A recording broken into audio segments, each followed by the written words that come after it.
السلام عليكم ورحمة الله وبركاته. ازيكم يا حبايب قلبي؟ عاملين ايه؟ يا رب تكونوا بأتم صحة واحسن حال. جايلكم النهارده في فيديو جديد، فيديو مشوق. طبعا معايا لاخر الفيديو عشان تعرفوا انا عملت ايه. يا ريت لو انت ما انتش لسه مشتركه معايا في القناه يا ريت تشترك وتفعلي زر الجرس عشان يوصلك مني كل جديد. تحط لي اللايك والكومنت القمر بتاعك وتنوريني طبعا وتبقي اختي من اخواتي. بحبكم جدا يا احلى اخوات في الدنيا كلها. يا صباح الجمال او مساء النور على حسب ما انتوا بتشوفوني يا حبايب قلبي. انا النهارده جايلكم بيوم جديد وبروتين جديد، كله طاقه وكله تشجيع وكله طاقه ايجابيه وكله تحفيز جامد جدا.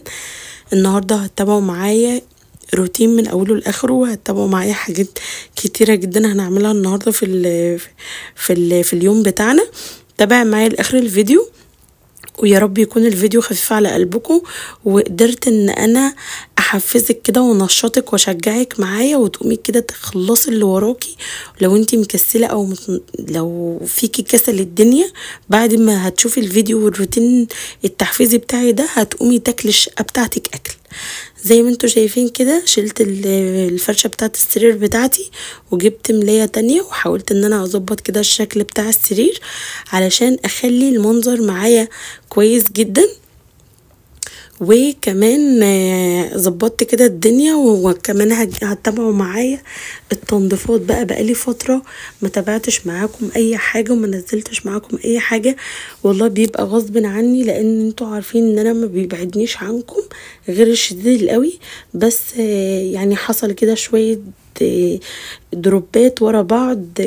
طبعا الجو دوت بقى صعب جدا اليومين دول، وكمان الولاد تعبانين جدا عندي. واول بقى ما حسيت ان هم فاقوا كده وانا كمان كنت نفسيا متدمره، لان انتوا عارفين الولاد لما بيحصل فيهم اي حاجه الام هي الوحيده اللي بتفضل شايله الهم وبتفضل بقى قاعده بيهم وسهرانه وكده، وما كنتش بنام خالص. الحمد لله ان الفتره دي عدت على خير، والحمد لله ان الولاد بقوا احسن عن الاول بكتير. وزي ما انتوا شايفين كده طبعا هم صاحيين، ولما انتوا عارفين ان هم لما بيكونوا صاحيين معايا في قلب الفيديو يعني مش بعرف اعمل منهم اي حاجه، بس الحمد لله انجزت وخلصت كل اللي ورايا وظبطت الدنيا كده. وهتتابعوا معايا بقى بعد ما اخلص بقى الاوضه هروح بقى في حته تانية، وهتتابعوا معايا بقى لاخر الفيديو. ويا ريت لو انت وصلت معايا الفيديو يا ريت ما تبخليش عليا باللايك، ولو انت لسه ما اشتركتيش اشتركي في القناه بسرعه عشان تكبري العيله بتاعتنا ونوصل لاكبر عدد من الاخوات، وتقولي رايك تحت في الكومنتات. وزي ما انتم شايفين كده الهدوم عندي كانت كتير جدا لان انا ما كنتش بعمل اي حاجه غير اني بغسل وبنشر وبلم كده الهدوم في قلب الباسكت زي ما انتم شايفين، لغايه ما بقت كتير كده وبقى في مهرجان جامد في الاوضه. فانا قلت طالما بقى انا اتنشطت واتشجعت وفتحت كده الكاميرا وكمان انشطك معايا، وقلت بقى اقوم كده اخلص اللي ورايا علشان بقى يعني انجز كده اليوم بتاعي واشوف بقى انا هعمل ايه النهارده. طبعا انتوا عارفين ومتعودين ان انا بحب ان انا اشارك معاكم اي حاجه، بس التطبيقات بتاعه الهدوم كده هسرع فيها علشان ما ياخدش كتير من وقت الفيديو بتاعي. طبعا انتوا وحشتوني جدا وانا مش قادره اوصف لكم انتوا وحشتوني قد ايه، وعن كميه الفرحه اللي انا فيها لما بشارك معاكم اي روتين ليا او اي فيديو. طبعا انا بحبكم جدا وربنا يخليكم ليا ويدومكم نعمه في حياتي، وان شاء الله نفضل كده مع بعض ومكملين دايما وان شاء الله الفيديو ينال اعجابكم. زي ما انتم شايفين كده بحاول ان انا اطبق كده الهدوم بتاعتي وبتاعت الولاد، كل واحد كده بجزأ له الهدوم بتاعته زي ما انتم متعودين معايا، علشان احط كل واحده كده حاجتها يعني الحاجه بتاعتهم في نظام، علشان ما احسش كده بهرجله ان انا بطبق هدومي على الهدوم بتاعت الولاد وكلام من ده. انا مش بحبه خالص، بحب كده ان انا اجزأ كل واحد هدومه علشان لما احب كده ان انا ارصهم في قلب الدولاب يبقى الشكل بتاع الدولاب بتاعي معايا يبقى كويس.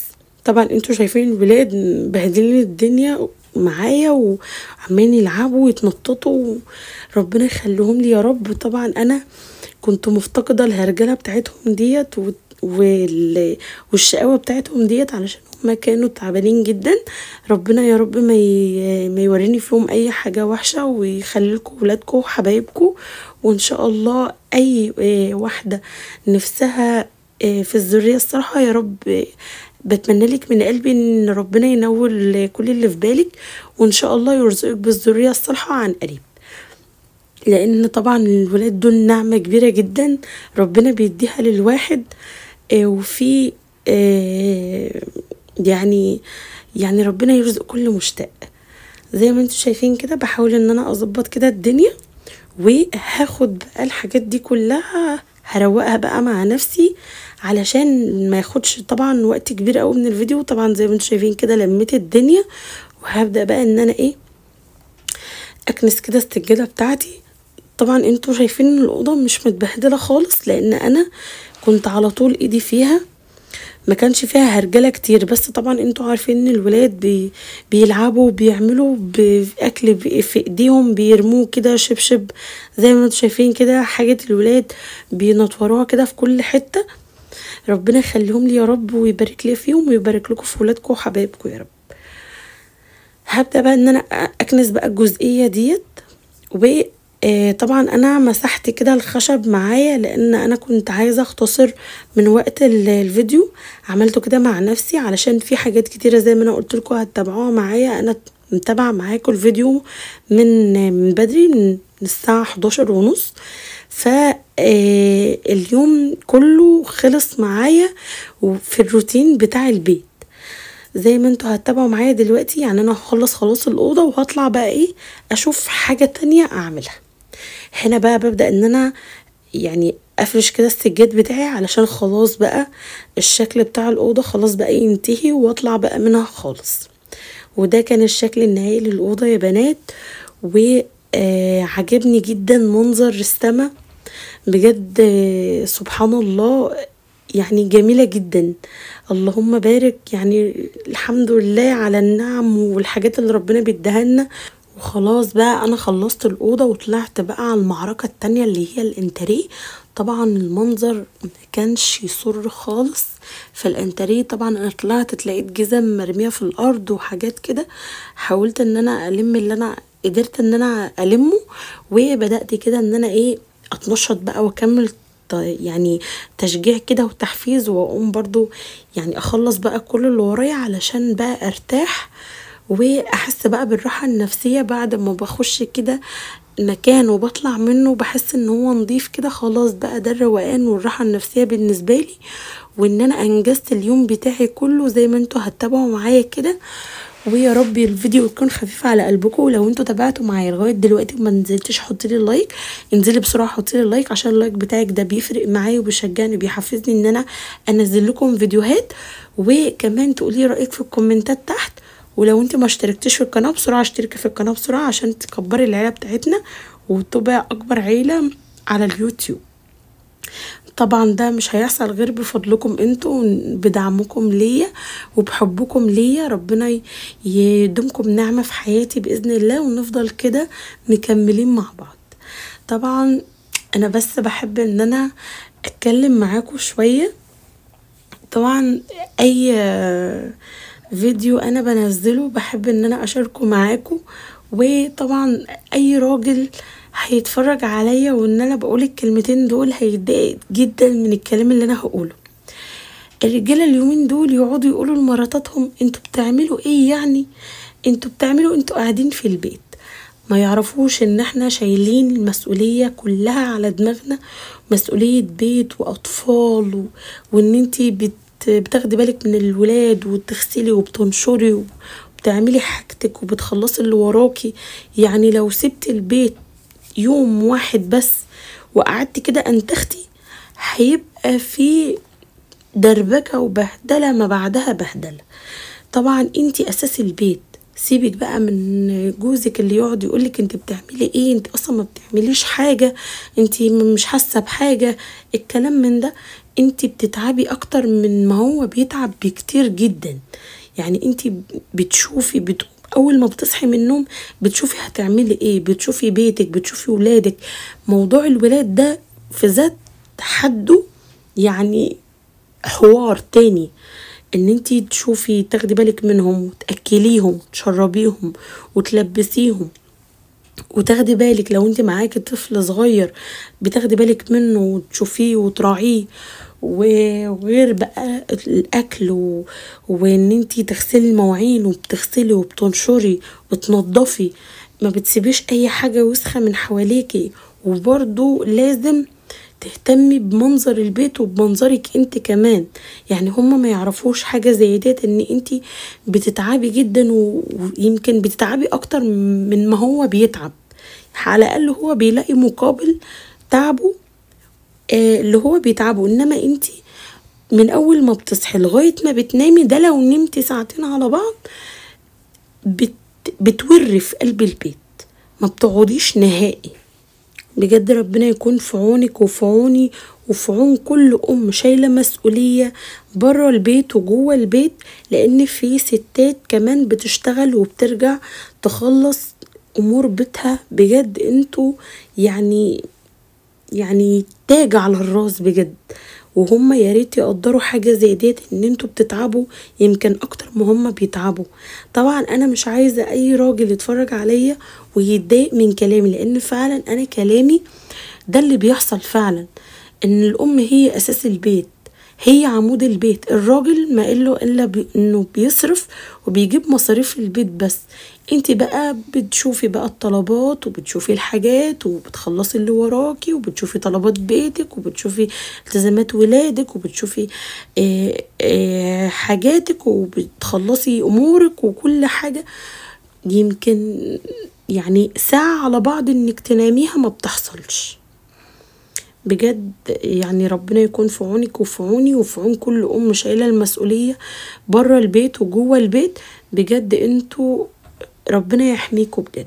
بس على فكره هو مش كل الرجاله بتقلل من شأن مراتاتها، انا مش بتكلم في كلكم، انا بقول معظمكم اللي بيقعد يقول انت بتعملي ايه، انت ما بتعمليش حاجه، انت قاعده طول النهار في قلب البيت، انت على طول قاعدة موجودة في قلب البيت، انما احنا بننزل وبنشتغل وبنشقى وبنتعب. على فكرة انت لو بصيت هتلاقيها بتتعب ويمكن اكتر منك. بجد دي حاجة انا حبيت ان انا رسالة وحبيت ان انا اوصلها، لان في رجالة معظمهم ما بيحسوش ان مراتاتهم بتتعب قد ايه، وما بيحسوش كمية التعب والمجهود اللي هم بيعملوه. نرجع بقى للفيديو بتاعنا. طبعا انتوا تابعتوا الانتريه خلاص، انا خلصته ودخلت بقى كده على المطبخ، لان المطبخ زي ما انتوا شايفين كده متبهدل حرفيا من مواعين بقى الفطار والغدا وكمان العشاء. دخلت بقى كده قلت اما اكمل بقى يعني تنشيط وتحفيز زيادة، ودخلت كده اكل البيت كله اكل زي ما انتوا تابعتوا كده من اول الصبح لغاية بالليل، وانا معاكم متابعة معاكم كل حاجة. طبعا الفيديو اللي انتوا بتشوفوه 14 دقيقة او 10 دقايق او ايا يكن هو قد ايه، بياخد معانا وقت طويل جدا. بس انا ما بحبش ان انا يعني بحب ان انا اسرع كده من الفيديو علشان برضو ما يطولش عليكم الفيديو، لان طبعا مش هنزل لكم فيديو يعني 5-6 ساعات اكيد لا طبعا. بس بجد يعني انا بحب ان انا يعني اشارك معاكم اي حاجة، وبجد انا مش عايزة اي حد يزعل مني من الكلام اللي انا قلته، لان دي حاجة فعلا بتحصل. وانا مش بتكلم عن ان كلكم بتقولوا كده، انا بقول معظمكم بيقول للستات كده او لزوجاته كده او لاخواته. مش لازم تكون زوجتك، ممكن تكون اختك، مش شرط. فبجد انتوا ما تعرفوش احنا بنتعب قد ايه. زي ما انتوا شايفين كده بدأت بقى ان انا اطلع بقى المواعين من قلب الحوض واغسلها كده، ادعكها جنبي، واطلع بقى من اللي في الحوض كده واحطهم اركبهم جنبي علشان اخلص منهم مرة واحدة، و ارصهم كده على جنب زي ما انتوا شايفين. وابدا بقى ان انا اما اخلص بقى المواعين اللي قدامي ديت هبدا بقى ان انا احطهم كده في قلب الحوض تاني. بعد ما دعكته هحطهم كده في قلب الحوض تاني علشان بقى ايه يعني اغسلهم كده كويس. وجبت بقى الصينيه بتاعتي اللي انتم متعودين بيها ان انا بصفي عليها الحاجات. هبدا بقى ان انا اغسلهم كويس وارجع بقى الحاجات اللي في قلب الرشاقه في قلب الرشاقه، والحاجات اللي انا بحطها عشان تتصفى قبل ما احطها في دولاب المطبخ بحطها في دولاب المطبخ، بحطها في قلب الصينيه ديت قبل ما احطها في دولاب المطبخ. يا ريت لو انتوا تابعتوا معايا الفيديو لغايه دلوقتي ما تنسونيش باللايك. اللايك يا بنات اهم حاجه علشان الفيديو بتاعي غيرك يشوفني. ويا ريت فضلا منكم وليس امرا ان انتوا تشيروا الفيديو بتاعي لكل اصحابكم حبايبكم عشان نكبر ونوصل لاكبر عدد من الاخوات. طبعا دي حاجة هتشرفني جدا وهتفرحني جدا، وكلكم على راسي ان العيلة بتاعتي بتكبر. ربنا يخليكم ليا ويدومكم في حياتي نعمة، وان شاء الله نفضل كده مع بعض مكملين. زي ما انتم شايفين كده انا قربت ان انا اخلص المواعين اللي قدامي كده، وهبدأ بقى ان انا اطلع كل الحاجات اللي معايا في قلب الحوض، وهودي بقى الصينية الجنب التاني. وخلاص بقى انا كده هصفي بقى الصابون اللي على الرخامة كده علشان هودي الصينية المكان بتاعها. وهبدأ بقى ان انا اغسل بقى الحلل ديت، بس بعد ما اظبط كده الدنيا معايا على الصينية عشان حسيت ان فيها هرجلة شوية. هظبط بقى كده الدنيا علشان الحلل اللي معايا ديت ابدأ بقى ان انا احطها كده في قلب الصينية بعد ما اغسلها. يا ريت نصلي على النبي في الكومنتات يا بنات عليه افضل الصلاة والسلام. وبسرعة انزلي حطي لي اللايك. انا بفكرك كل مره ان انتوا تحطوا لي اللايك وانتوا بتنسوا. ما تنسوش تحطوا لي اللايك وقولوا لي الكومنت كده جميل، وشجعوني كده وحفزوني علشان تستنوا مني فيديوهات ان شاء الله جايه كتير. بحبكم جدا يا احلى اخوات في الدنيا. زي ما انتم شايفين قربت بقى خلاص، قربت ان انا اخلص الحاجات اللي انا عملتها. وهبدا بقى ان انا دلوقتي اغسل بقى الحوض معايا تاني علشان بقى خلاص بقى افنش بقى كل المطبخ كده واحس بقى بالراحه النفسيه بقى والروقان، وكل حاجه بقى نضيفه من حواليا وما سيبش اي حاجه تتراكم عليه. طبعا انا عملت البوتاجاز كده مع نفسي وكمان كنست الارض كده مع نفسي علشان ما اطولش معاكم وقت الفيديو. بس ما ينفعش ان انا اعدي يوم كده من غير ما اشرب القهوه. زي ما انتم شايفين كده كان عندي لسه كيس بن، ففتحته كده وفضيته لان انا البن كان عندي كان خلصان. فقلت كده بالمره اما اعمل لي كده فنجان قهوه بقى علشان اروق بقى واقعد كده. خلاص بقى خلصت كل اللي ورايا، اعمل بقى الفنجان القهوه بتاعي علشان بقى ايه يعني اروق كده شويه ويبقى فيه كده روقان من الصبح لغايه بالليل وانا ما قعدتش خالص.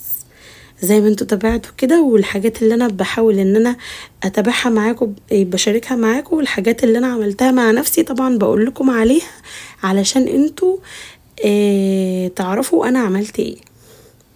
خلاص بقى بدأت بقى ان انا اعمل كده القهوة بتاعتي واحطها بقى على النار عشان تتسوى، وهصبها بقى لان انا كنت خلاص بقى جبت اخري وتعبت جدا، لان فعلا الفيديو ده اليوم النهارده تعبني جدا. ويا ريت بقى تقدروا التعب بتاع اختكم، وما تنسونيش بالاشتراك واللايك والتعليقات، وتشيروا الفيديو ده لاكبر عدد من الاخوات علشان نكبر ان شاء الله.